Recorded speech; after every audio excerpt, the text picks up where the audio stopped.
and Sonny, I really want him to give a big push for the diaspora. Really, I want him to hit hard on our diaspora colleagues here. I want thousands of Brother Muhammad to come forward. We're going to give them a very big push now for you. But now, قبل ما انسى والله داير اترحم على كل من فقدناه في التعليم العالي وكل السودان.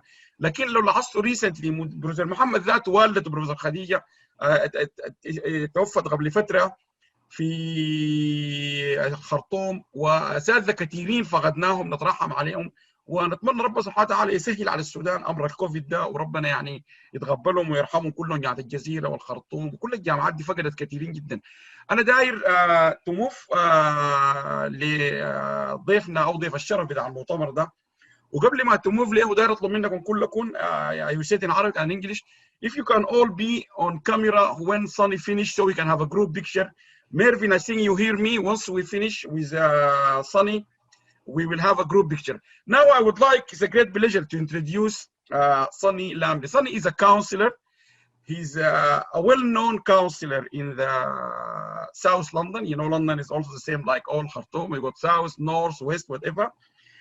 Lakin, this is not the most important thing I want to say about him. He's a great diaspora, and I think he's the greatest. I don't want to exaggerate, but sometimes I call him the greatest diaspora, really. He tried to glue and bring the diaspora together, not just in London, but I think his work is reaching beyond London, beyond the UK, because now this is the second time we invited him and we are listening to him. So his work is reaching beyond London or the UK. He's like a glue. He reminds me with Nelson Mandela. I remember two white professors in South Africa to me, Nelson Mandela Alam is more of a glue to us, the white, not just the black. I remember this, and South Africa said to me, because she said to me, Nelson Mandela is gluing us together. And this is what we really need in the diaspora. I mean, now we listen to lots of the problem back home in Sudan or in other countries, Nigeria, Ghana, all of these African countries, they do suffer from lots of political problems and so on. But really, we need a glue. And this is what we need here in London, in the UK, in America, in Spain, in Saudi Arabia. We need to glue together so we can help this country. Just imagine how many professors we have like Muhammad now. We have thousands. I can name thousands of my friends in Saudi Arabia, in America, in China. I can just myself, I can name 1,000. Imagine 1,000 Sudanese professors can just help these two universities. Just think of it. So, Sonny, I'm really grateful. Thank you very much. Thank you for the wait. But we're trying to accommodate our brothers and sisters in Sudan, as you know that, because of the technology. Now, the floor is yours. Do you want to share anything, or are you just going to talk, Sonny? You can unmute yourself. Okay. Oh, first of all, I want to. No, I'm just going to talk. Then go ahead. First of all, I want to thank you once again, my dear brother, Professor Alam Ahmed. I think you've made me an honorary Sudanese because of the way you've taken me. Even the samosa you gave me last time, yeah, it took me a month to even finish it. You know, I'm probably going to ask you for more very soon. So thank you so much. I think today's theme is rebuilding Sudan from seriously off track to achieving the Sustainable Development Goals and Agenda 2030. And then you asked me to speak on the role of diaspora on sustainable development. You know, thank you so much. I mean, what can I say? After having listened to the eminent professors and leaders who have spoken before me with their wealth of experience and expertise, what can I say? You know, except to actually build on what they've already said, and also to share my own, you know, the little I've got to complement what they've already said. I mean, my journey in terms of diaspora involvement and interest started in 1992-93 when I did my MBA, which was my thesis was entitled African Common Market by the year 2000. And some of the recommendations I made in that, in that thesis, actually featured very prominently the role of the diaspora. But why did I decide to actually do something on African common market? Despite the fact that, as you probably know, in the 80s and 90s, there wasn't that internet wasn't that, in use to the extent of you can easily access the research information you needed to do that. So it was a very tough, it's a great struggle. But, but one thing I know is, um, if there's a will, then there's a way. You always, if you are interested in anything that is worth doing, then you have to do very well. So, and why did I do that? What I noticed was that there was a problem of brain drain. Africans, there was a time in the 40s, 50s, and so on, as history tells us, that, we come here to the Western world to learn, and in order to prepare the leaders, like Nkrumah, like Awolowo, like Zeke, and so then go back home and hold, leadership positions in Africa. We got to a point whereby we had so much, we didn't even know what to do with them. Then we ended up exiting, the exodus of our professional. You can see how many. Professor Ahmed mentioned over 1,000, even Sudanese alone. You can then talk about Nigerians, Algerians, even South Africans and so on, who are in diaspora. There was a time was the other way around. They come home, but now people are exiting. And why? Because of brain drain. But how do we turn brain drain into brain gain? Because that's the issue here now. And this is where the diaspora comes in. So in 1998, that's when I then started the Confederation of African Professionals UK, who were the first in the time. Because most of us here in this country, in the UK, when we are, despite all letters after our names, they will tell us we are overqualified. And therefore there's no jobs. So we started, even you see some of our people then, doing mini cabin, even some of them with their doctorate degree, they will tell you it's not acceptable because it's from a foreign country. You have to do a conversion course. As you know, Professor Alam, you have to do a conversion course. So that led to us setting up their own businesses and so on. But now, what has that got to do with, Sudan?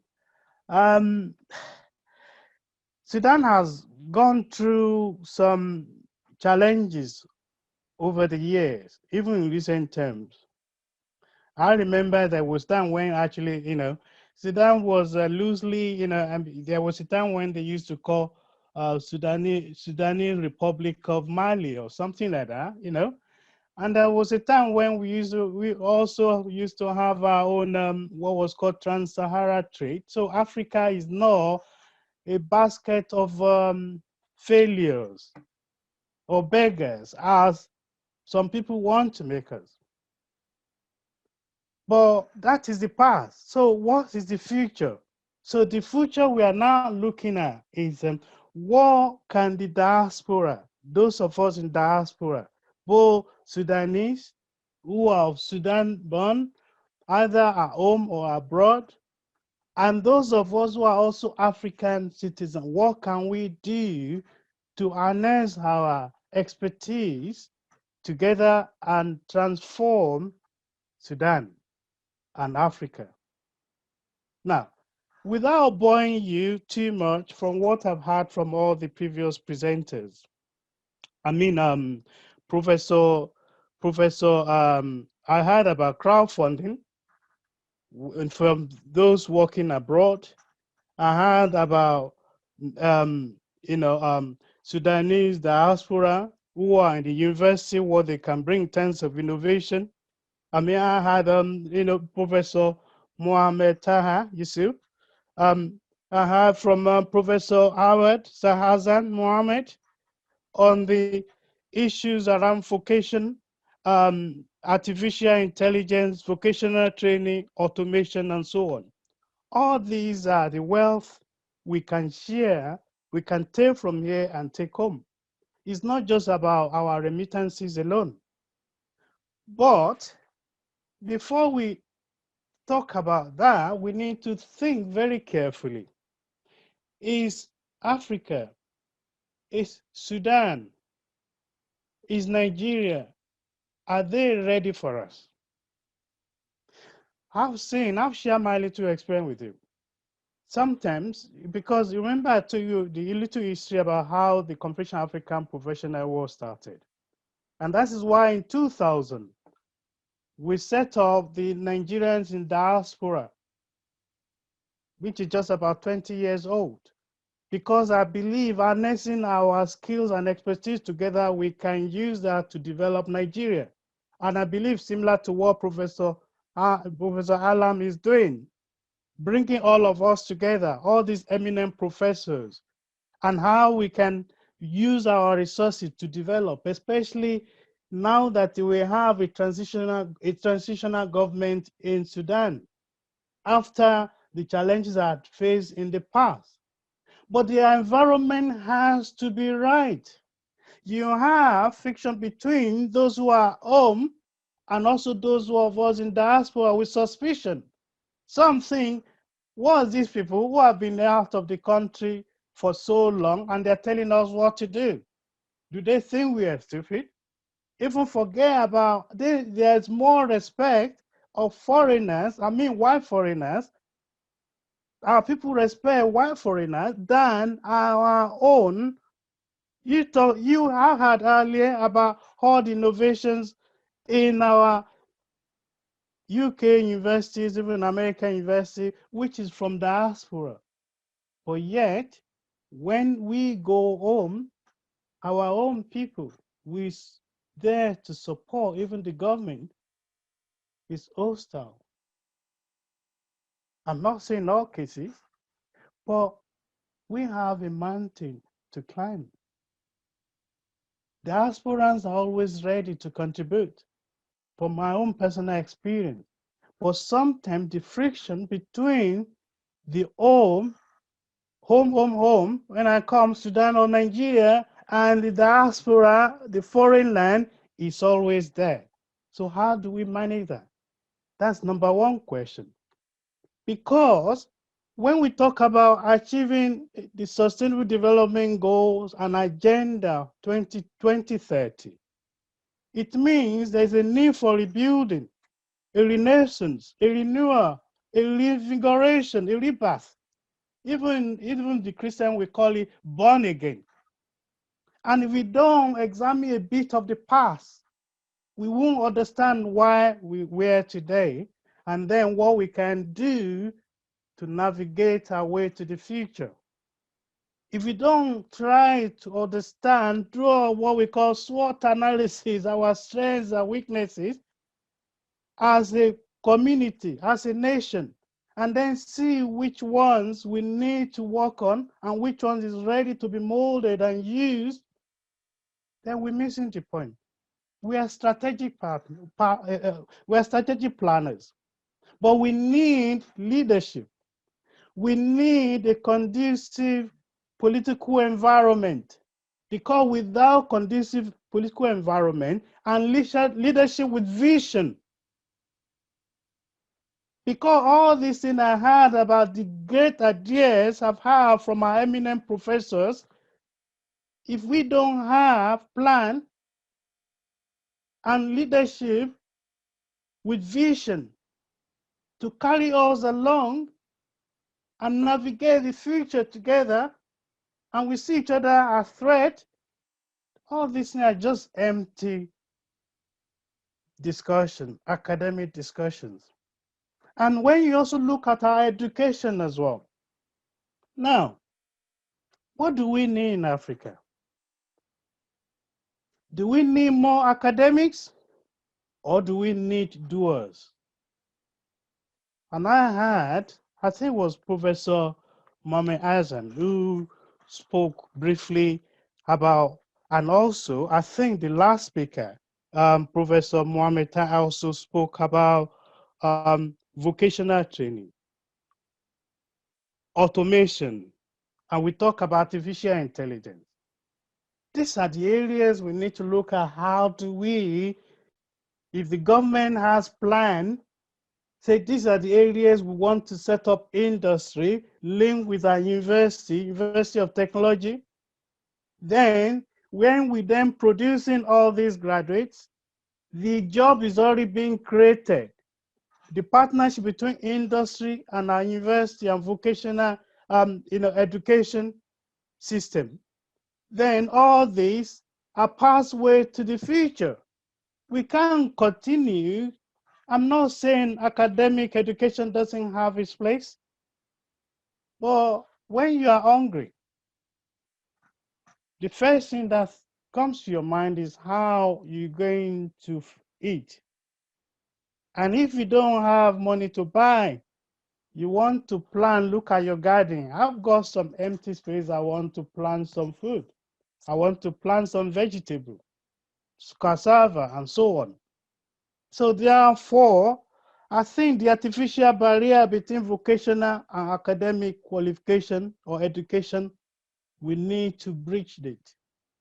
It makes the academics believe they're on top of the world. I'm sorry, my honorable, my eminent professors, I'm sorry if I'm touching some from sensitive nerves. We should see as partnership.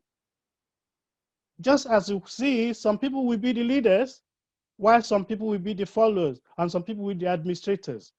So we should see as we will have those who will be thinkers, who will be on the drawing board, who will be planners, and where there will be people who will be executing those things and making it happen in our factories and so on.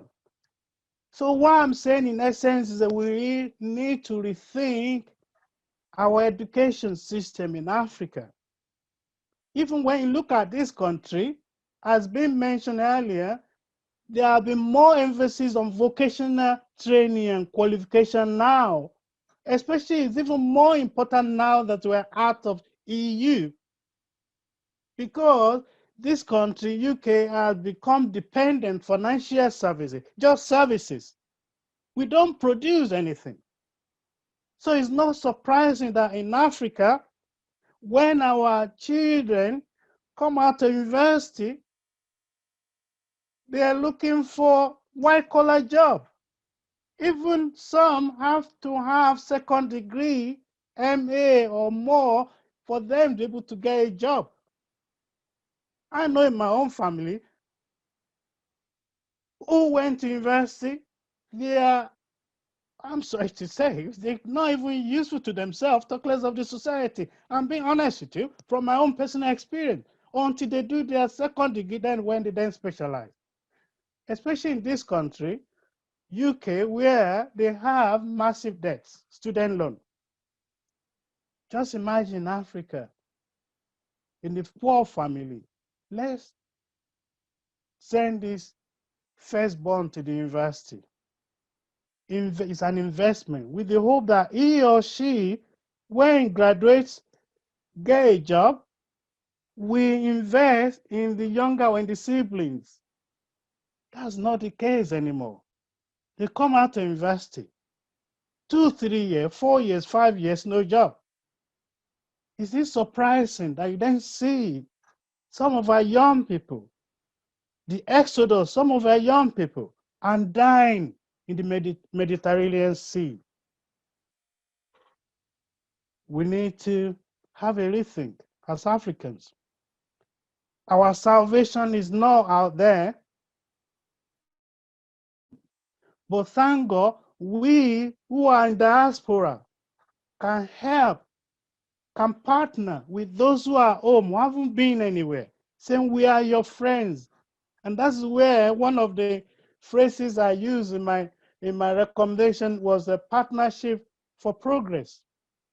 Partnership for progress means all the different agencies, individuals, working together toward common goal, whether the university, foreign government, financial institutions, even aid agencies where it's necessary, all of us working together, but not dependent, but interdependent on each other.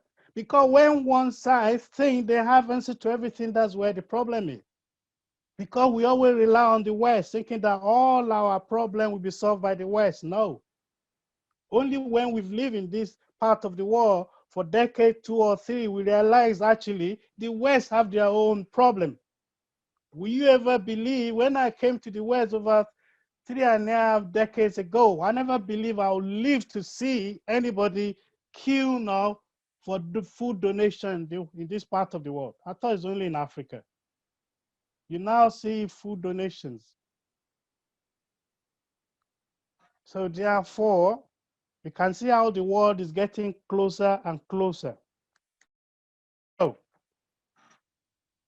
we need to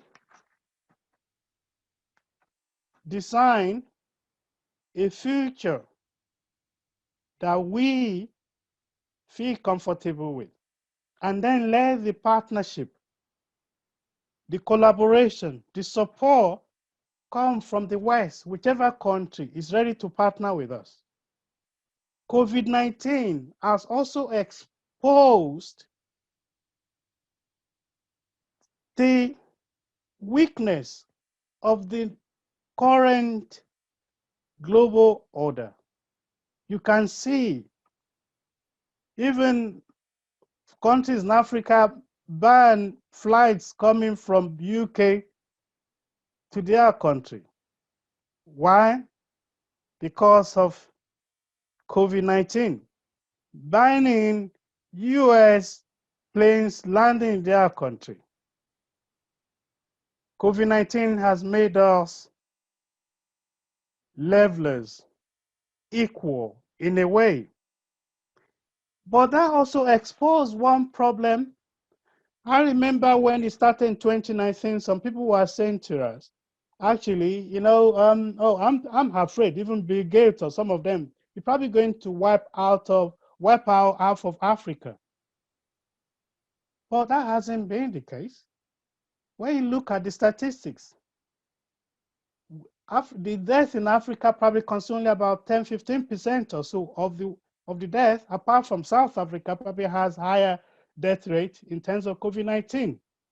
Isn't that time we also need to look at our health system? Despite the fact that we have one of the weakest health systems in the whole world, but yet Africa has not done too badly. Doesn't that also tell us actually we have something to celebrate? But it's also an opportunity for us to think for the kind of future we want to see. And I have a few suggestions. But we must remember the importance of national and regional stability in our quest for inwards investment that we are talking about, because we need those resources, we need those finance. But they are not going to bring their money. As you know, any country that is saddled with war, whether internal war or regional war, as you've seen in what is happening in Ethiopia at the moment. You know, my brother who spoke about, who's expert in finance and, you know, crowdfunding and so on, mentioned earlier on. Investor will never want to touch a country that is not stable. Because why? They want return on their investment. It's too risky. That is why we must do everything possible to stabilize our countries. And I'm glad, despite the challenges Sudan has had in the past, we now have a transitional government in place. And we should all support that government. No matter how imperfect, it will be better than fighting each other and losing the momentum on this development opportunity we have to transform the lives of our people, of our citizens, who are dying because they want to escape poverty. I think we need leadership with vision, with plan. You know, as President Barack Obama once said, change requires more than righteous anger. It requires a program and requires organization. But how we have to it requires planning and vision.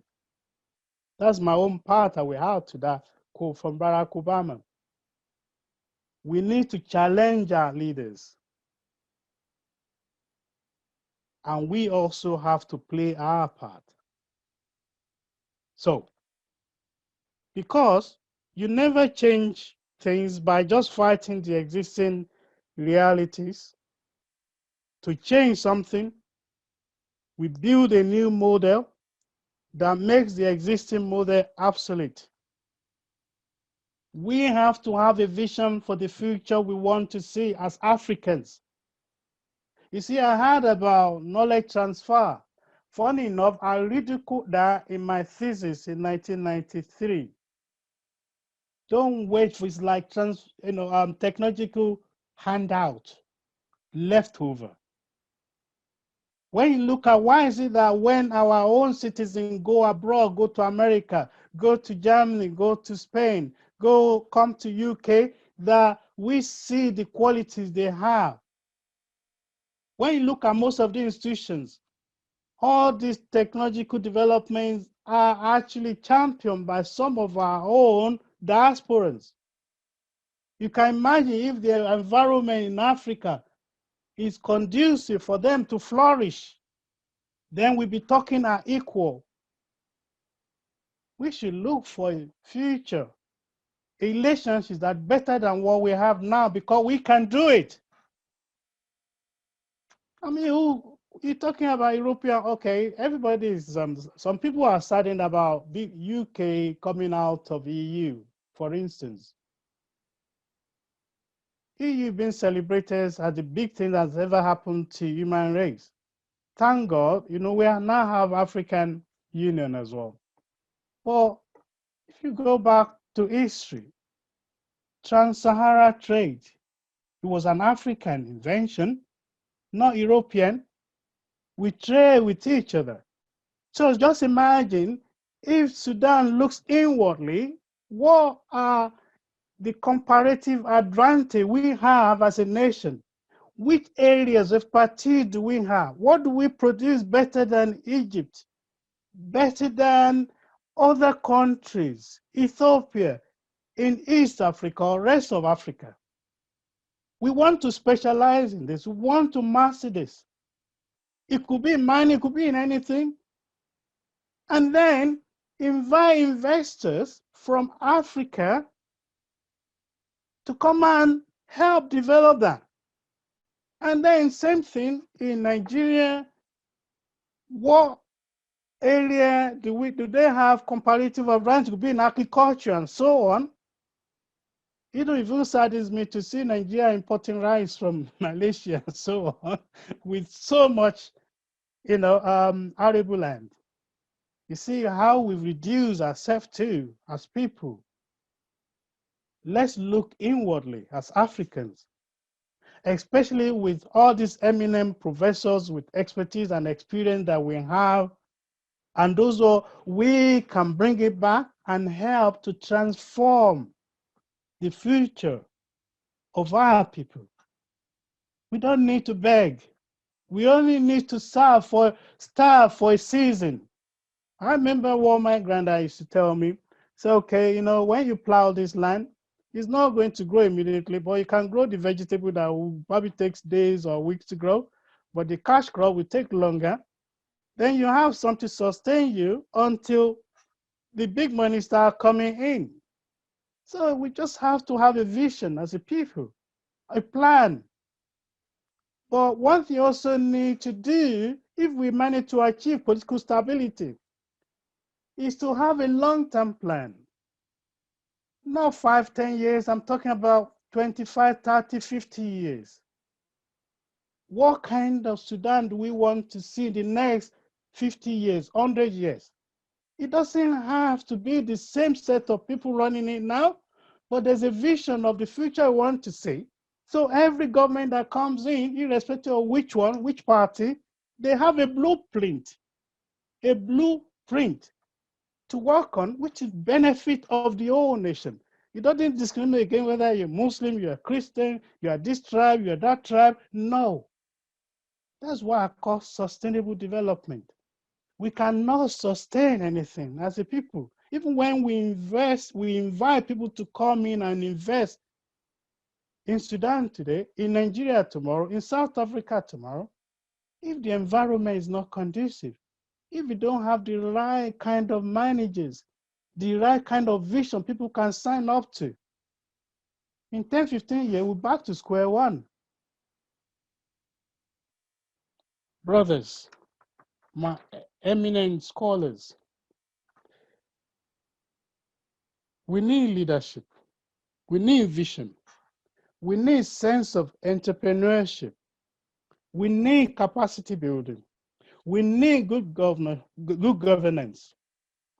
We need made in Sudan plan to be delivered by the Sudanese with help coming from outside. Because if we continue to rely on the outsiders, they've got their own problem. As you can see, COVID-19 has exposed everybody. That's why we need to start thinking and looking inwardly, turning brain drain into brain gain by harnessing our diaspora resources, skills, finance, expertise, and so on. But without peace and tranquility in Africa, in Sudan, with leadership, with vision, this diaspora, no matter how much they want to help, or other neighboring countries, we'll be back to square one. I think we had enough. We have resources to be world power. Look at Germany, look at Sweden, look at America, even look at Britain. Compare the resources we have with what they have. We should be world economy power. Look at China, for instance. Who has China got? China is now, whether we like it or not, is now economy powerhouse. Very soon, probably next 12 months to 3 years, is going to be #1 economy, whether we like it or not. Africa can be the same, even better. We are blessed with so much, but yet we have so little. So, I am enjoying my honorary Sudanese status, and I don't want to be kicked out before I give my mouth a rest a bit. It's been a great privilege to allow me to share my own little wisdom with you. Brothers and sisters, we're in the same boat together. I just want to leave you with these suggestions, which I've mentioned some of them, but I want them to ring a bell in our minds, in our consciousness. Peace and reconciliation, extremely important. Partnership for Peace initiative. I'm glad to see Sudan has made effort to build cordial relationship with Israel, as we heard in the news very soon. The same thing should be extended to other neighboring countries. Even talking to Ethiopia. When we go to war, it doesn't solve any problem. We still have to come back around the table. But meanwhile, hundreds, if not thousands of lives will have been lost or displaced.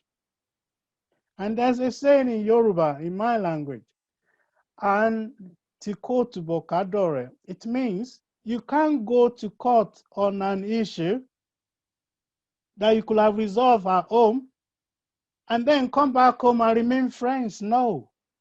You cannot drag your neighbor to war with so many killings and then come back. It will take another generations to achieve peace. Just a word. So Sudanese in Diaspora initiative, which this, as mentioned before, the finance is part of it. Sudanese Diaspora Organization, if we haven't got one, just similar to the one we have with Nigerian in diaspora. Diaspora investment bond, so that it can be harnessed and used for the development initiatives, even funds of our universities, because university can come up with some development ideas. They can be entrepreneurial in their thinking, their planning. It's not just about teaching, and it's also about investing, which can also generate to sustain the universities as well. So, Partnership for Progress initiative with financial institutions, donors, investors, capacity building of weak institutions, infrastructural development, roads, hospital, education and training, remodeling it to fit the kind of vision we have for the future. Vocational skills training should be prioritized, strengthen our democratic institutions, including electoral, judiciary, police, and so on, because that we, strengthen that, we give the foreigners. I don't see why I cannot invest in Sudan, even though I may be Nigerian. I'm still an African. Now that I have my honorary citizenship of Sudan, as my brother professor has given me, yes, if I have money tomorrow, I'm coming to Sudan to invest. Why not? So, our education and training remodeling is very important. Youth and women involvement and participation, which I mentioned some time ago during my last presentation here about stakeholder involvement. They are all stakeholders. There are also another proverb in Yoruba. So, I'm a citizen of adage and so on, and we use it to qualify things. It says that Omodegbon Agbagbon Lashida Ilefe. It means an older person and a younger person, and you also had it, man, women, Christian, Muslim, other believer, they all have something to bring on the table. That's what it means. And that's how Ife, which is called the cradle of Yoruba race, as how it was founded, because they harness the contribution of everybody. That's what I'm sharing with you. So I strongly believe by harnessing all these blessings, because I call them blessings we have, we can do great things. We can transform the fortunes of Sudan and Africa as a whole. Thank you for listening. Thank you very, very much, Councillor Sunny, and you are always welcome, and you are a true Sudanese and African. And I'm sure when this COVID is gone, hopefully they said by June, July, hopefully the ambassador and all the Sudanese people would be very delighted to see you in the embassy or in any Sudanese conversation. And I think one thing I mentioned about you in Arabic, but let me just tell people, remind them again. Sunny is not just a political leader or someone in dealing with people affairs for the British in South London here, but also he's involved, he's leading the Black Leadership Forum, and I think there is much to learn. And I think what Sunny was mentioning about, he covered many things, and I'm sure, inshallah, once we get this video out, I think we will definitely, we are very much connected now, we send it to the government. I think there's lots of messages, but I really like one of the messages. I'm sure all of them are very, very important, but he said something I think we all should now, hopefully, we all believe in this. I think we all believe in this. In how much imperfect, he said, the transition government we should support it. How much, no matter, because we really have to stop fighting. I mean, fighting has done nothing for us. سوني يعني خبرته الطويلة وفي الحكومة وفي غيره وفي قيادة البلاك هنا والليدرشيب، والله حقيقة يعني دي محاضرة غيبة جدا. وانا حقيقة داير يعني صراحة دخلنا في الوقت وبقينا في هناي. Sonny, thank you so much. We are very grateful and we are very pleased. And as I said, we will hopefully see what is the Ministry of Interior, if he can accommodate someone to have another passport. So you are Nigerian, British, whatever else, and then I think it will be an honor for the Sudanese to have people like you to help them.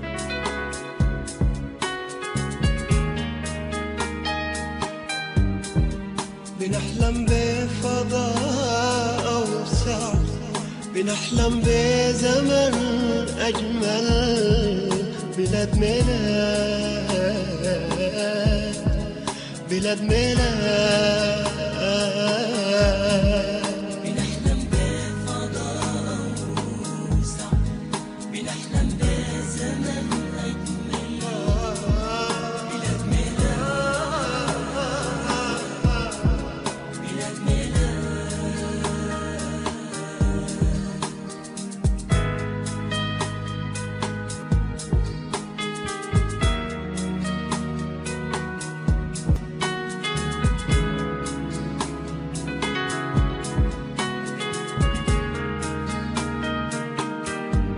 وطن ممتد لحد حدود